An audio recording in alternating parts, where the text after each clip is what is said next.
So do you think Parker is ready? I mean, everything's hitting on all cylinders, it seems like, with Parker. Like, no callbacks on floors. I don't know about that. No. Oh.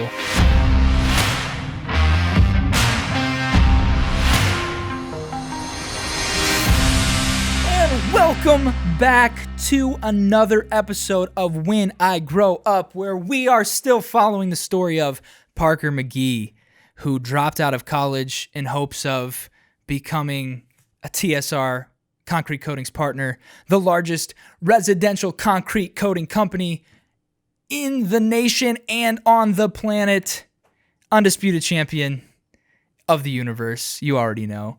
If you haven't watched the last episode, please do yourself a favor right now and go watch the last episode. Parker versus Taylor Salesman Showdown. It was phenomenal. We got to see Parker selling concrete coatings for the first time ever. We know that he knows how to lay them, but does he know how to sell them? Find out in last week's episode who won. And actually, in this week's episode, that's a good segue right into what we're talking about today. We're talking about how Parker did last week on the last episode in the sales game. And we're going to talk a little bit today, get some insight from Jeff, some insight from Parker on some actual practical takeaways that you can walk away with to help improve your own sales game and whatever you're selling, whether you're selling yourself legally, take that in the right way, selling yourself, selling a product, selling a service, working for another company, whatever you're doing. This is valuable information and you're not going to want to miss this. This show is built to inspire young people that there are other ways to be successful in life that do not include going to college. So we're going to jump right into it. So Parker, how do you feel about last episode? I guess it was 2 weeks ago now. How do you feel about how it all went down? I know we only got to see Tuesday, which is Tuesday, and Parker actually started selling on Monday all throughout that entire week, I believe. How did the rest of the week go? I know Tuesday was pretty good. I know there was a story where you may have smacked your head on a light bulb. What went down? We don't want to get into that. Okay, that's fine.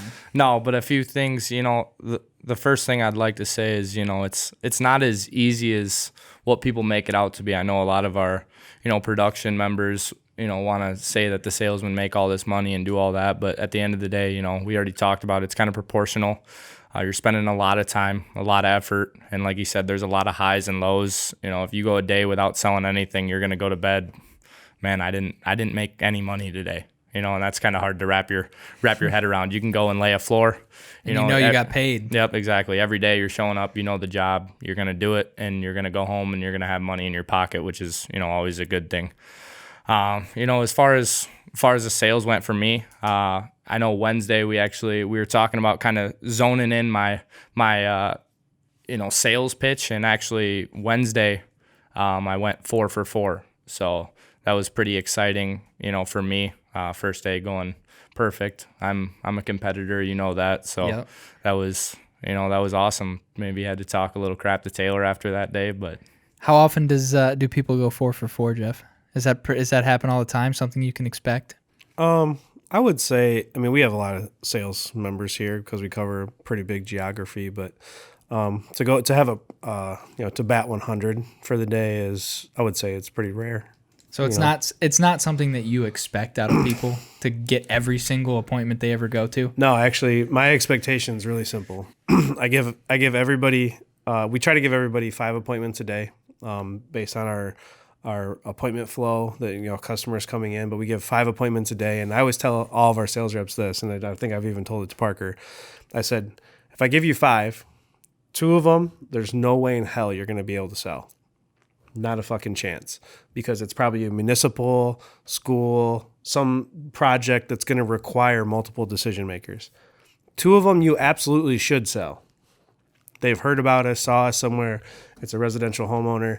And then that 5th one, that's really dependent on you. So that's kind of how I look at it. And if you look at our historical data, I can show much what happens. It's exactly what happens, wow. Right? And then we generally get, of those 2, we usually generally get 50% of those to come back and be a customer like later of ours. Oh, yeah. Okay, nice. Yeah. All right. So 4 for 4 on Wednesday. How'd Thursday, Friday go? Because you're probably feeling pretty good after 4 for 4. Are you thinking, all right, let's do it again tomorrow? This game's easy. Yeah. Yep. What So was Jeff talking about? I think I actually turned around Thursday and I'm like, another perfect day. I think I even put something in the group chat. I'm like, let's go. Let's start this day off hot. And I think I went, 50% or, maybe 3 for 5. I think I only ran four leads. So I think I went 2 for 4.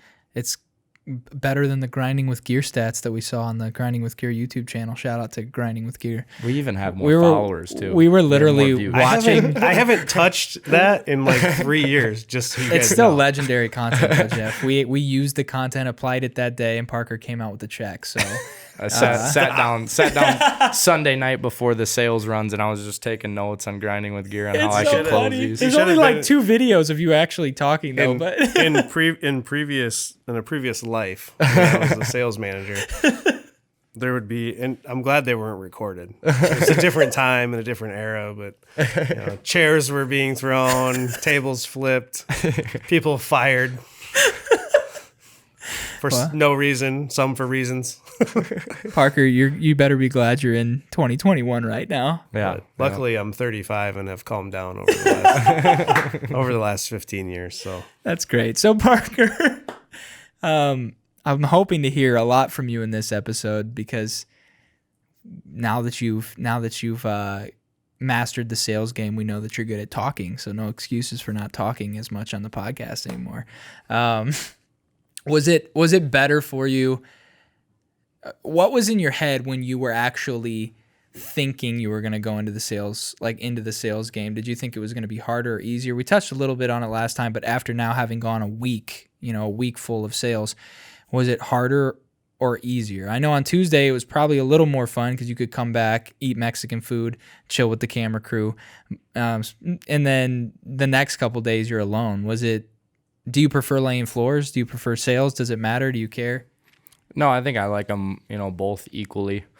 It was a challenge for myself, to see if I could do the sales. So that was, gave me extra encouragement. I don't know how it would be, in week 4 of, a month long, or when I start actually doing sales full time. Hopefully I can, keep that demeanor, but it's, it was fun.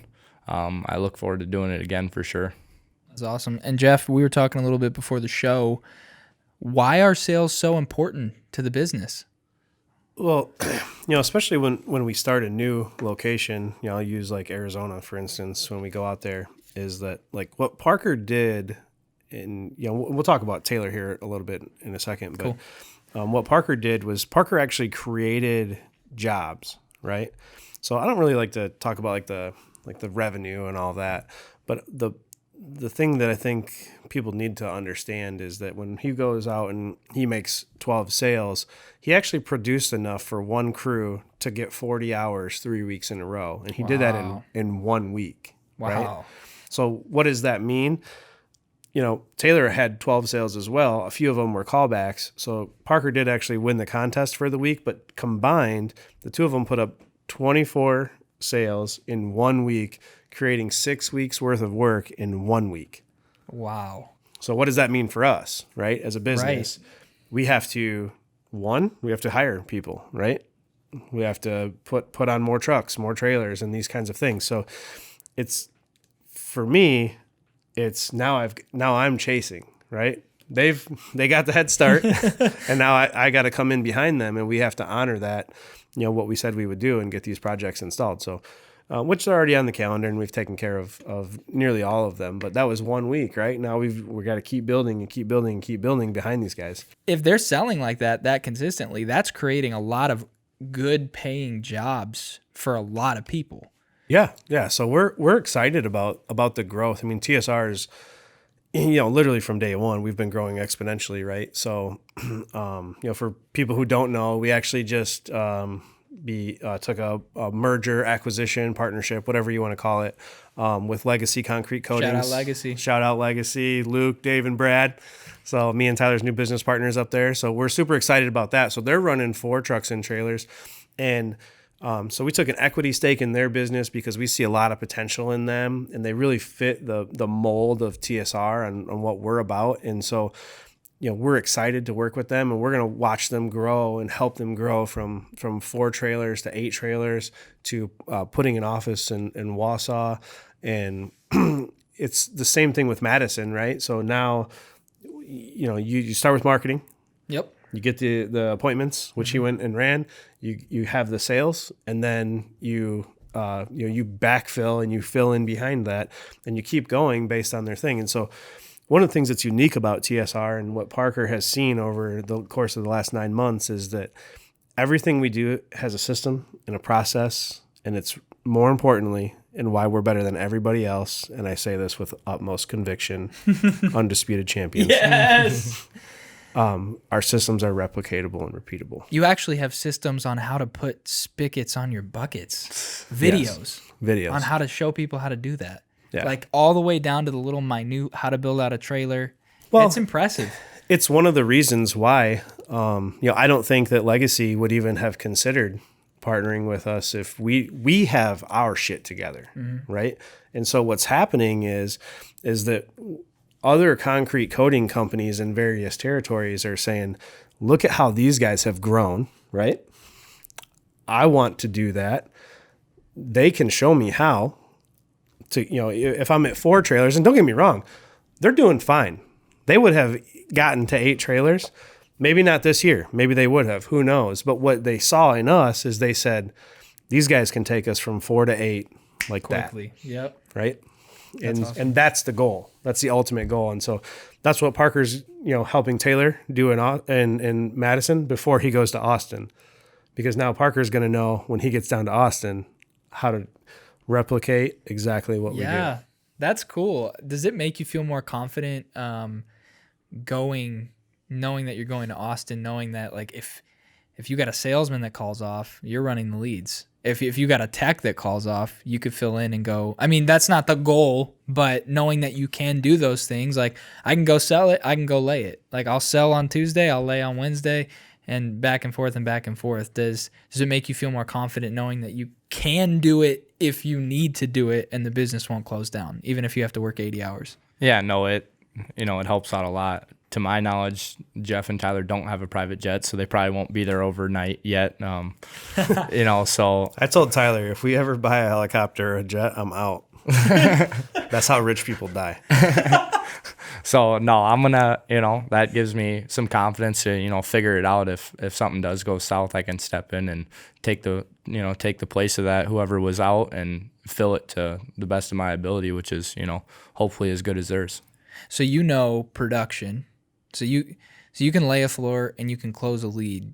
Is he ever going to have to learn? Would it ever be necessary for him to have to get the lead, or is that all just handled? So we control all that right here from home. So okay. This is the brainchild, if you will, for all locations. So even like Legacy, a lot of their appointments, we have a call center here that takes care of all that for our customers. And it's the most effective and most efficient way to do it is that all of the inquiries flow into Lena and they all flow out from Lena. It's the best way for our customers to be serviced.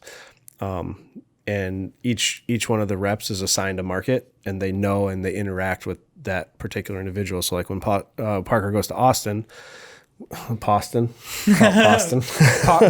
goes to Boston, we'll hire somebody here for him specifically that will handle his appointments. So there's one rep per market. Okay, That's really cool. Yep.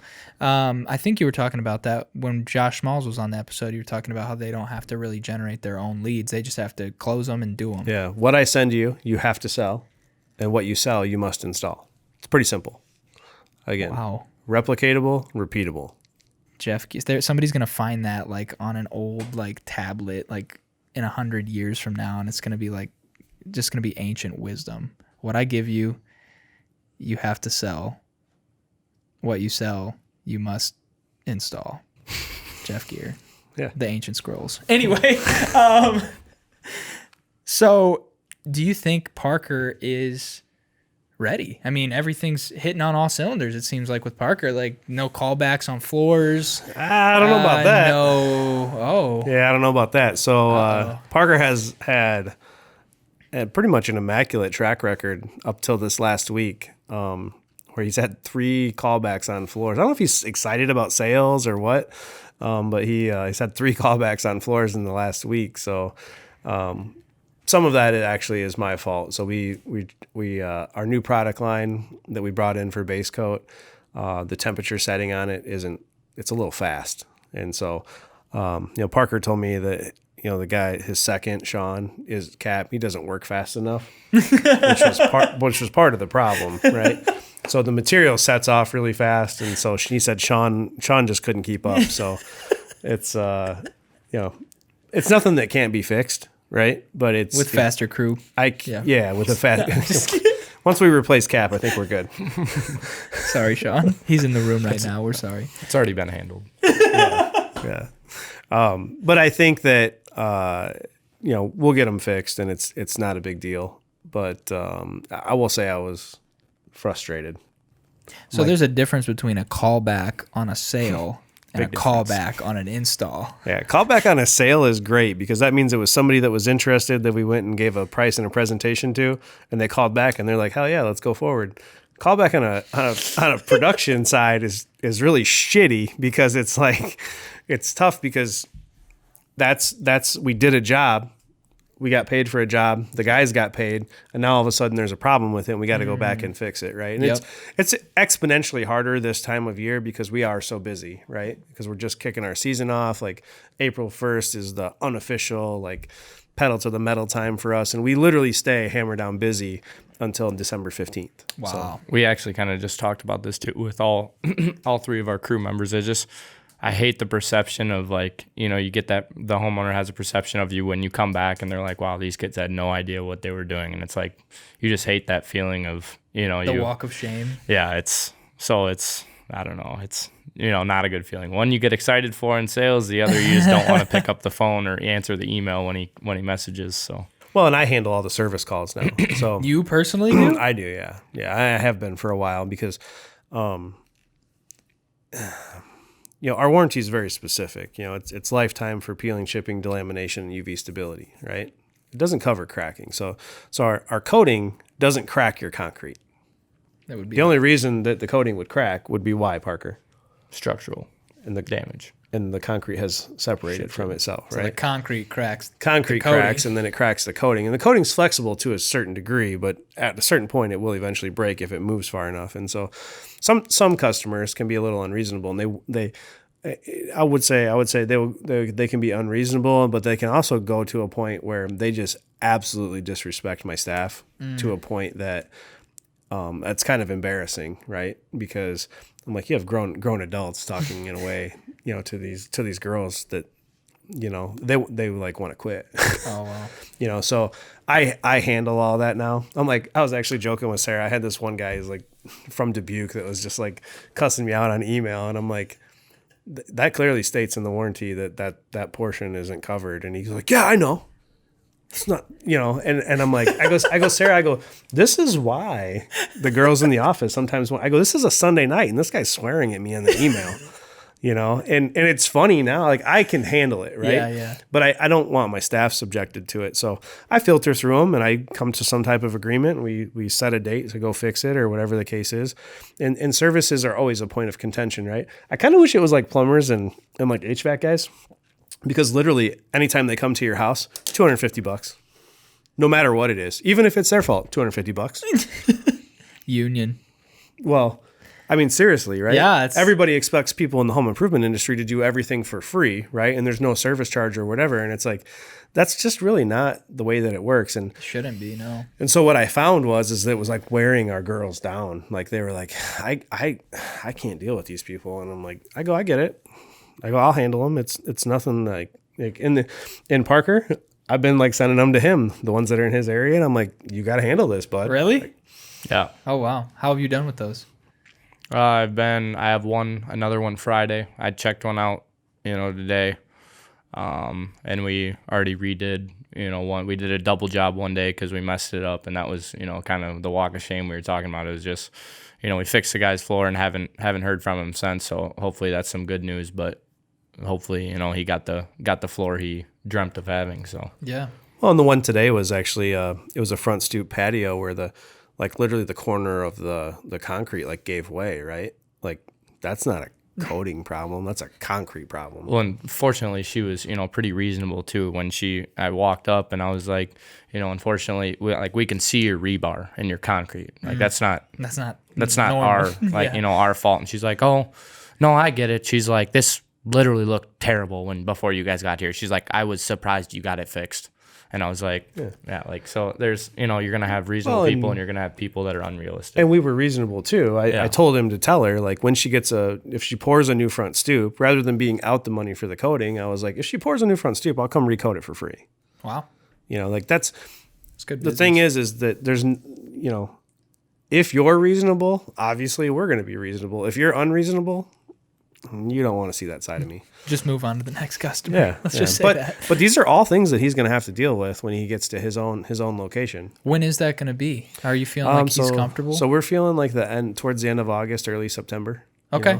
I feel like the heat in Texas will start to simmer down a little bit, and we'll be able to get into like a really comfortable zone down there. I mean, I know the people that we're sending from here to Arizona that are going there to live in Phoenix, and they think it's going to be a cakewalk because it's nice and 70 degrees there right now.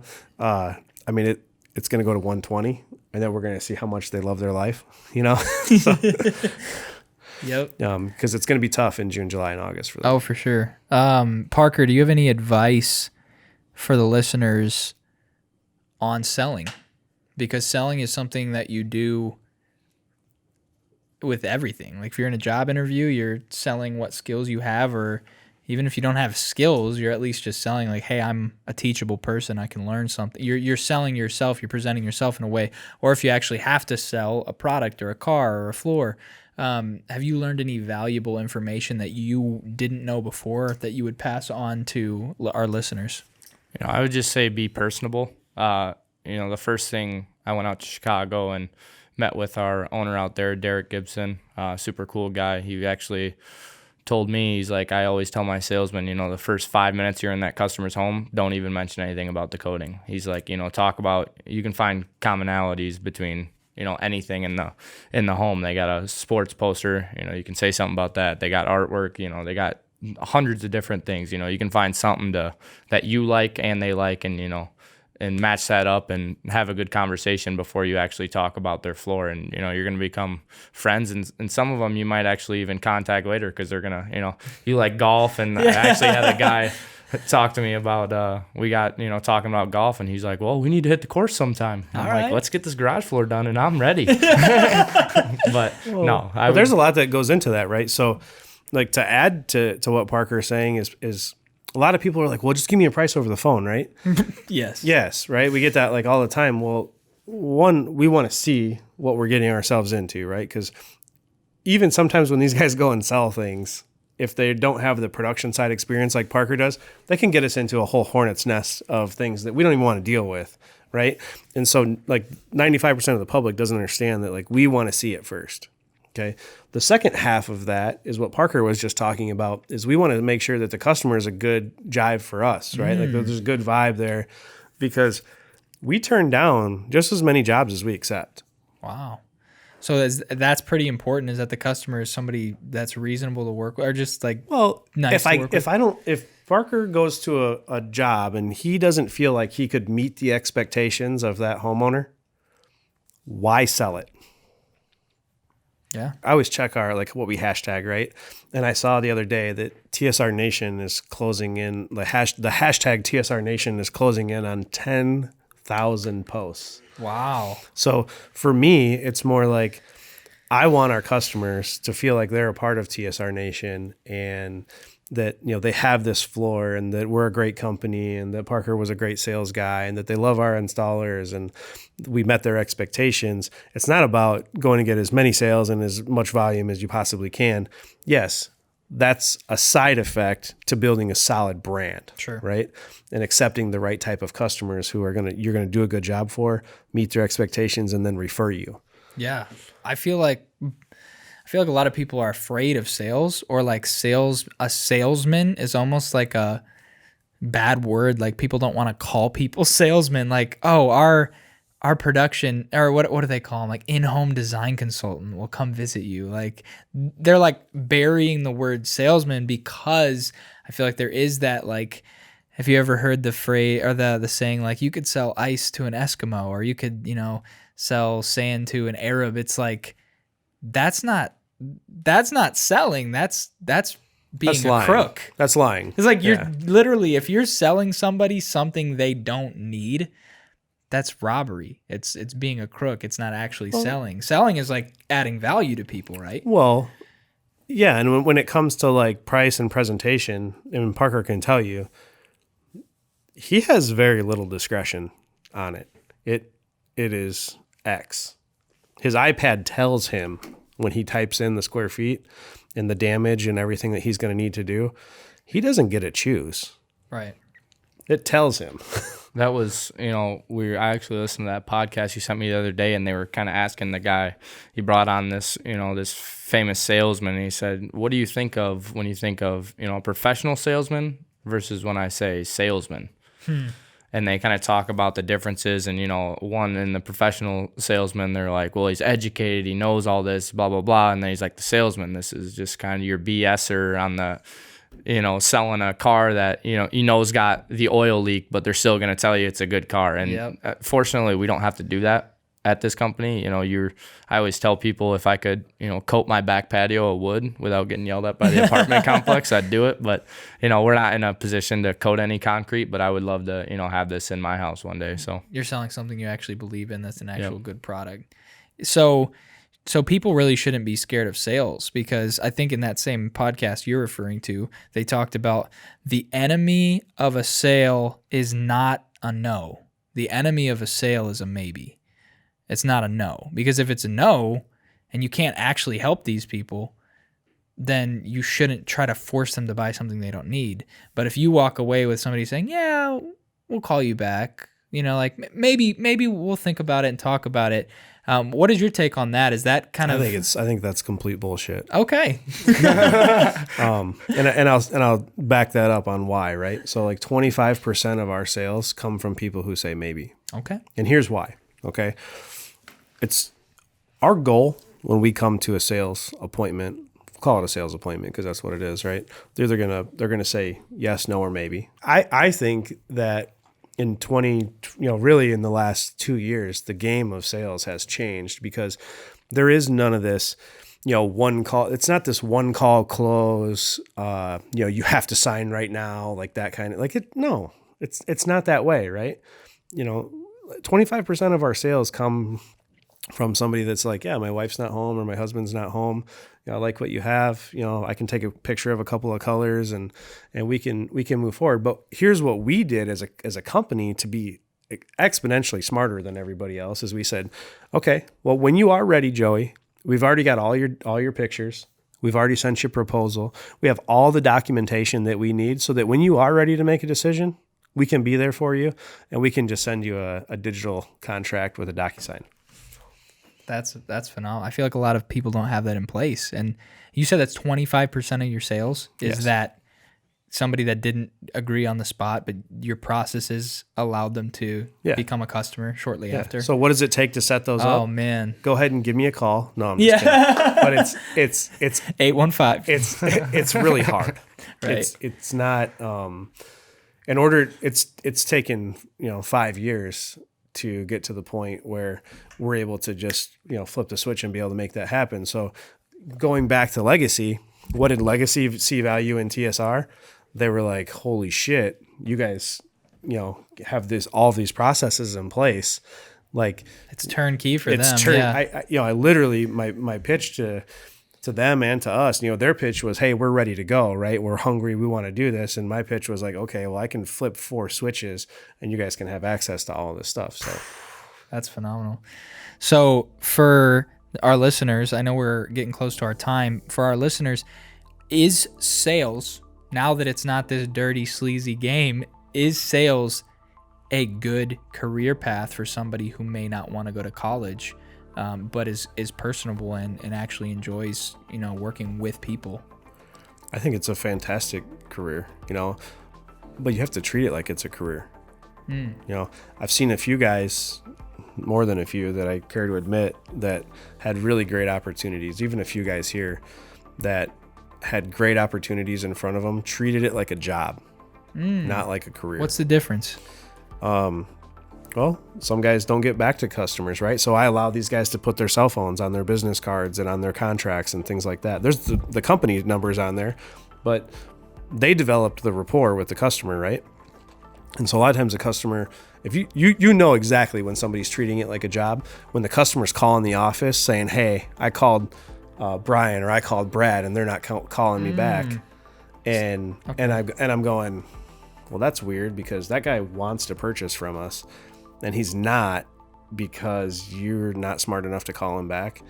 Like, okay, here you go, Justin. So you're saying like the job mentality is kind of like bare minimum, hourly, like how can I get out of here as quick as possible and not do the work? The hassle-free option. Yeah, there's the hassle-free option, but that's not a career. You know, you want to like, you know, it's your service. And services have to be available 24/7, 365 because when John and Mary homeowner want their coding, when they've decided that they want to not be a maybe and they want to turn into a yes, and they hit that phone, ready. You better answer. Interesting. We actually have a hatch program that reaches. We have a special guy in the office that reaches back out and contacts customers after we've been there. And I was actually talking to Josh Smalls again. We already we mentioned him in the last episode, but he was like, just pay attention to who gets the hatchbacks and who doesn't, because the people that don't are the people that are taking the extra step and calling them back before the hatchback even goes out. Okay, interesting. And getting the call back, and the hatchback is a great program, right? We do need it, but at the same time, people still need to reach back out and get in touch on their own. Even with the hatchback. I think it's pride, right? So this is if I'm out running leads every day and I'm getting text messages from Justice every single day saying I got, hey, John and Mary Smith wants to sign up with you. Why don't you go ahead and give him a call? I'm going to start getting pissed at myself because I'm not following up with my own customers. So it's literally a safety net for our customers and for our company that we have this person who reaches out to every single person. It's a position in our organization that reach out to every single person that these guys go to. Wow, that's awesome. So you're saying selling is more like almost your own business within inside a business. Like you're a little bit, you're running it because it's up to you. You can actually make more money or not make more money based on the amount of work that you want to put in. Joey, it's not even about money. It's about referrals. Okay. It's about brand. It's about image, right? So you want to see the person who gets, so fantastic story, especially since we're starting this new relationship with Legacy. Skyler is a sales rep for Legacy. He goes into this neighborhood. It's like a cul-de-sac. This fucking kid ends up talking to every single person in this neighborhood. He signed up like 7 or 8 of them in this just from one appointment, right? Wow. So then he worked this over like a week and a half and talked to each one, measured each garage, took the pictures, started using our processes and how to make that easier for them. And like incredibly, like his owner, Luke, was sending me this video and he's like, all of these contracts, right? But think about what that means to the homeowner.